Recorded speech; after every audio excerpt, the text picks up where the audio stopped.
A'udzu billahi minasyaitonir rajim. Bismillahirrahmanirrahim. Sallallahu ala sayyidina Muhammadin wa ala alihi wa sahbihi wasallam. Allahumma 'allimna ma yanfa'una wa anfa'na bima 'allamtana wa zidna ilman. Allahumma faqihna fid din wa 'allimna at-ta'wil waftah 'alaina futuhal 'arifina bika ya rabbal alamin.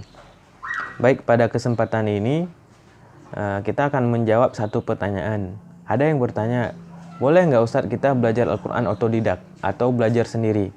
Mungkin ada saudara-saudara kita yang kadang dia bukan alumni STM, bukan alumni SMK, tapi dia kerja di bengkel dan keahliannya luar biasa. Kenapa? Rupanya dia otodidak.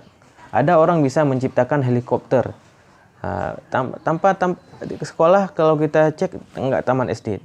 Bagaimana dengan belajar Al-Quran? Apakah kita bisa belajar otodidak atau belajar sendiri? Baik, untuk menjawab hal tersebut kita harus mengetahui terlebih dahulu Al-Quran yang kita baca pada hari ini, sampai hari ini kita masih membaca, bagaimana sampai kepada kita. Secara singkatnya boleh kita sampaikan bahwasanya Al-Quran yang sampai kepada kita itu dengan dua cara. Artinya Allah Subhanahu wa Ta'ala menjaga Al-Quran itu dengan dua cara.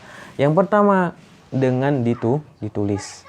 Kapan pertama ditulis? Di masa Rasulullah Sallallahu Alaihi Wasallam.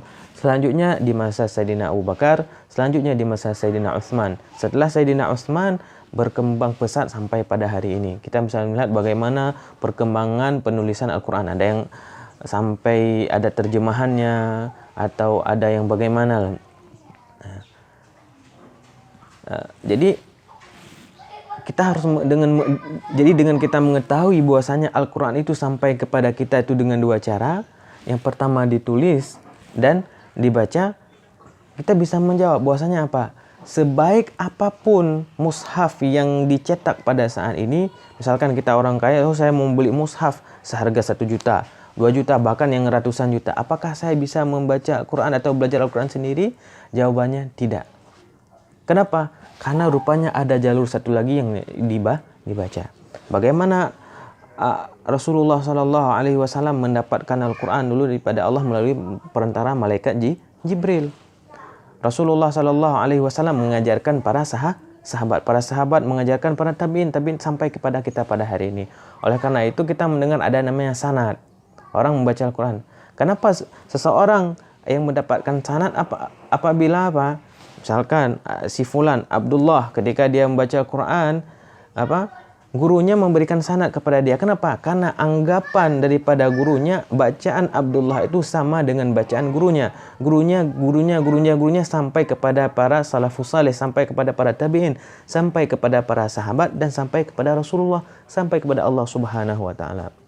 Jadi kesimpulannya Al-Quran itu tidak bisa dipelajari secara otodidak. Kita mau beli mushaf, saya mau belajar sendiri, mendengar, tidak boleh. Kenapa? Karena cara yang paling baik yang diajarkan oleh Rasulullah Sallallahu Alaihi Wasallam membaca Al-Quran adalah dengan apa? At-talaqqi al-musyafahah, yaitu transfer dari mulut ke mulut.